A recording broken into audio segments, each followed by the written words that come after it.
देखिए, कल हम लोग पढ़ रहे थे त्रिभुज। क्या पढ़ रहे थे? त्रिभुज। और त्रिभुज का एक सवाल हम लोग के सामने है।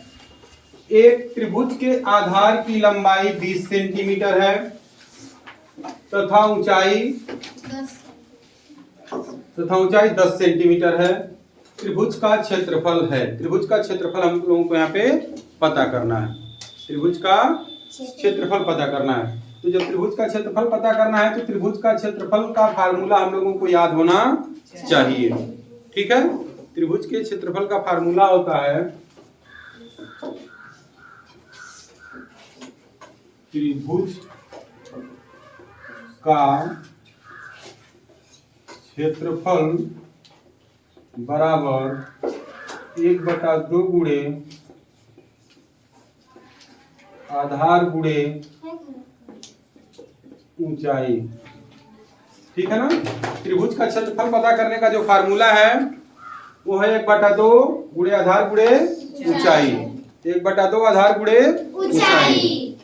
ठीक है, इस सवाल को सभी लोग ध्यान से देखेंगे क्योंकि कल इसी टाइप का सेम एक सवाल मैं दूंगा और आप लोग दूर दूर बैठ के अलग अलग सभी लोग लगाएंगे और जिसका भी गलत होगा उसको 4 डंडा बजेगा।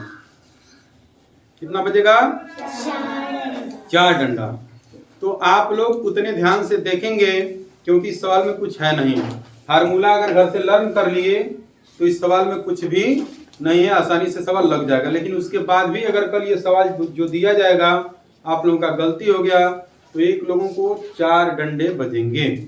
तो ध्यान से देखिएगा। कह रहे कि एक त्रिभुज के आधार की लंबाई 20 सेंटीमीटर है तथा ऊंचाई 10 सेंटीमीटर है। त्रिभुज का क्षेत्रफल है। तो त्रिभुज का क्षेत्रफल area of triangle is equal to 1/2 multiply base multiply height हो जाएगा ना, आधार गुणे ऊंचाई।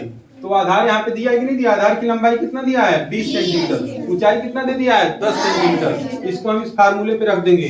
1/2 गुणे यहाँ पे कितना हो जाएगा? आधार 20 गुणे ऊंचाई कितना हो जाएगा? 10 हो जाएगा। और इसको हम काट देंगे। यहीं पे काटेंगे तो 2 से 20 कटेगा कितनी बार में? 10 बार में। 10 का 10 में गुणा करेंगे 100 centimetre 100 square centimetre 100 centimetre square 100 centimetre square हो जाएगा। ठीक है, इसका क्या हो जाएगा? क्षेत्रफल हो जाएगा त्रिभुज का। जैसे मान लो ये त्रिभुज हो तो आधार कितना है? 20 और हाइट कितनी है? 10। इसी का क्षेत्रफल हमको पता करना था तो इसका क्षेत्रफल कितना हो जाएगा? 100 सेंटीमीटर स्क्वायर 100 सेंटीमीटर स्क्वायर इसका क्षेत्रफल हो जाएगा। आप लोग इस सवाल को बिल्कुल बढ़िया से पढ़िएगा, समझिएगा और ये क्षेत्रफल त्रिभुज का क्षेत्रफल का जो फार्मूला है ये तो जरूर याद कर लीजिएगा क्योंकि इसी टाइप का सेम सवाल अंक बदल के कल देंगे और जितने लोगों का गलत होगा 4 डंडे बजेंगे। ठीक है।